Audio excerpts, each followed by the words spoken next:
నాన్న బాబు, ఈరోజు మా ఆఫీస్ స్టాఫ్ అంతా మన ఇంటికి భోజనానికి వస్తున్నారు. ఈ ఒక్కరోజు నువ్వు ఎక్కడికైనా బయటకు వెళ్ళి టైంపాస్ చేసిరా.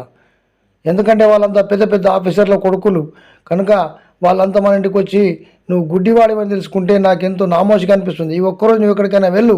వాళ్ళు వచ్చినప్పుడు నేను ఈ ఇంటికి పని మనిషిని చెప్పు నాన్న, నేను మీ అందరికీ సేవ చేసుకుంటూ మీ కళ్ళ ముందరే ఉంటాను అని అంటాడు ముసలాయన. వద్దొద్దు, అవసరం లేదు, నేను అంతా మేనేజ్మెంట్ చేసినా, నువ్వు తొందరగా వెళ్ళి ఇక్కడి నుంచి. అలాగే నాన్న, వెళ్తాను, మరిగా తప్పదు కదా.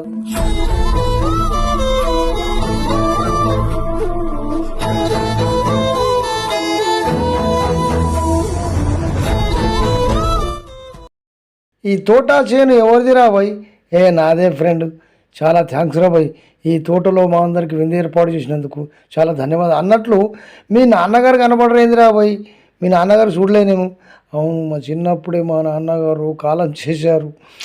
అరే భయ్, సారీ రాబోయ్. సరే, థ్యాంక్స్. మాకు ఈ తోటలో మాత్రం విందు ఏర్పాటు చేసినందుకు నీకు మెనీ మెనీ థ్యాంక్స్ రాబోయ్. బాయ్ బాయ్, వెళ్ళిరండి రాబోయ్.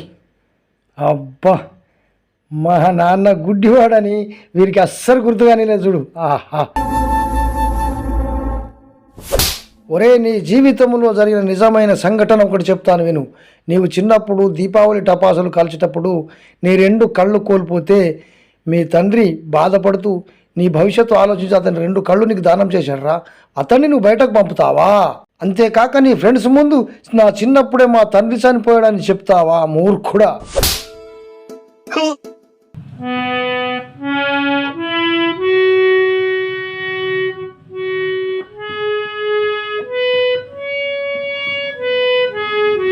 ఈ వీడియో ముఖంగా మీకు చెప్పొచ్చేది ఏంటంటే, మీ తల్లిదండ్రులు ఎప్పుడు కూడా మిమ్మల్ని వెలుగులోనే ఉంచడానికి ప్రయత్నిస్తారు.